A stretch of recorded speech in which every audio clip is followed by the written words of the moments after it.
Chopra education YouTube channel पर मैं हर्षय चोपड़ा आपका हार्दिक स्वागत करता हूं। मेरे प्यारे बच्चों, इंडिया में एमबीबीएस बीडीएस एडमिशन की जो नीट 24 के लिए लास्ट डेट रखी गई थी वो 30 नवंबर ऑल इंडिया कोटा के लिए रखी गई थी और 5 दिसंबर 24 रखी गई थी स्टेट के लिए।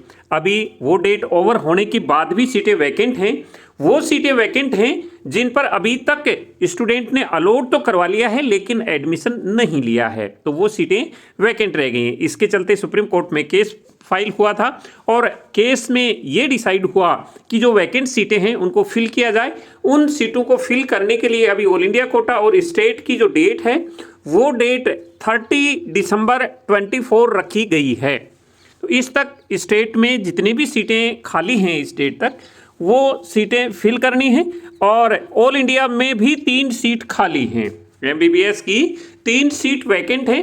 ये 3 सीट डिम्ड यूनिवर्सिटी में हैं। आप और हम सब जानते हैं कि डिम्ड यूनिवर्सिटी की फीस काफ़ी ज़्यादा है, मतलब कि 20 लाख से ऊपर है इन कॉलेजेस की फीस पर ईयर की। इसलिए इन सीट्स पर जो कैंडिडेट एडमिशन लेना चाहता है वो एक बार इसकी फ़ीस देख लें, इन कॉलेजों की क्या फ़ीस है।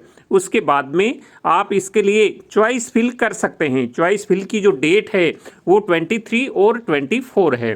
तो एक बार ऑल इंडिया कोटा के लिए हम देख लेते हैं कि ये वैकेंट सीट एमबीबीएस की हैं, कौन कौन से डिम्ड हैं में बची हुई हैं। तो बीएलडी बीजापुर में कर्नाटका में है, एक सीट इस डिम्ड यूनिवर्सिटी में है एमबीबीएस की वैकेंट है।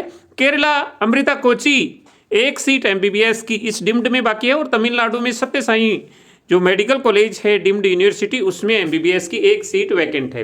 तो ये 3 सीट वैकेंट हैं डिम्ड यूनिवर्सिटी की।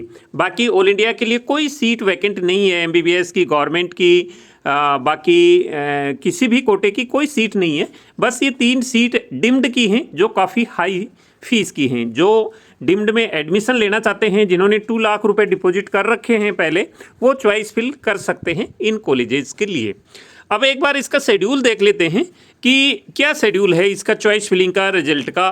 तो सबसे पहले हम ऑल इंडिया का शेड्यूल देखते हैं। तो 23 और 24 को चॉइस फिलिंग करनी है। 23 दिसंबर और 24 दिसंबर को चॉइस फिलिंग करनी है और रिजल्ट 24 दिसंबर को ही अनाउंस हो जाएगा। रिपोर्टिंग 25 से लेकर 30 दिसंबर तक रहेगी और 30 दिसंबर को एडमिशन क्लोज हो जाएंगे। अब एक बार स्टेट का भी देख लेते हैं। तो स्टेट में अगर किसी स्टेट में सीट वैकेंट रह गई है एमबीबीएस की, बीडीएस की, तो वो सीट भी फिल की जाएंगी। आप अपने स्टेट में एक बार पता कर लें कि कोई सीट वैकेंट तो नहीं रह गई है। अपने स्टेट काउंसलिंग अथॉरिटी यानी कि जो वेबसाइट है उस पर आप एक बार चेक कर लें, कोई सीट वैकेंट तो नहीं है, उसका शेड्यूल तो नहीं आया है।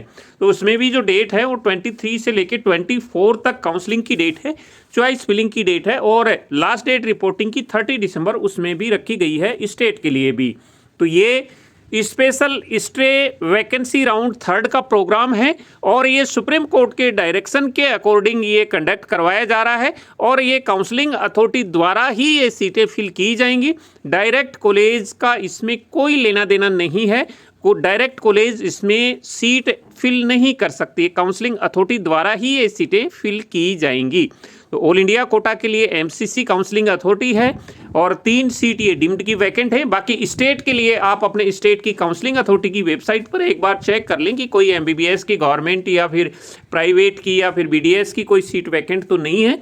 अगर है तो ये 2 दिन के अंदर आपको चॉइस फिल करनी है और उसके बाद में रिजल्ट के बाद आपको रिपोर्टिंग करना है। तो आप एक बार अपने स्टेट की वेबसाइट काउंसलिंग अथॉरिटी से पता कर लें। बाकी ये जानकारी थी स्पेशल स्टे वैकेंसी राउंड 3 की, जो 30 दिसंबर तक है और बाकी अपडेट जैसे ही मिलेगी हम आपको इन्फॉर्म कर देंगे। तो मिलेंगे नई अपडेट के साथ नए वीडियो में, तब तक के लिए जय हिंद।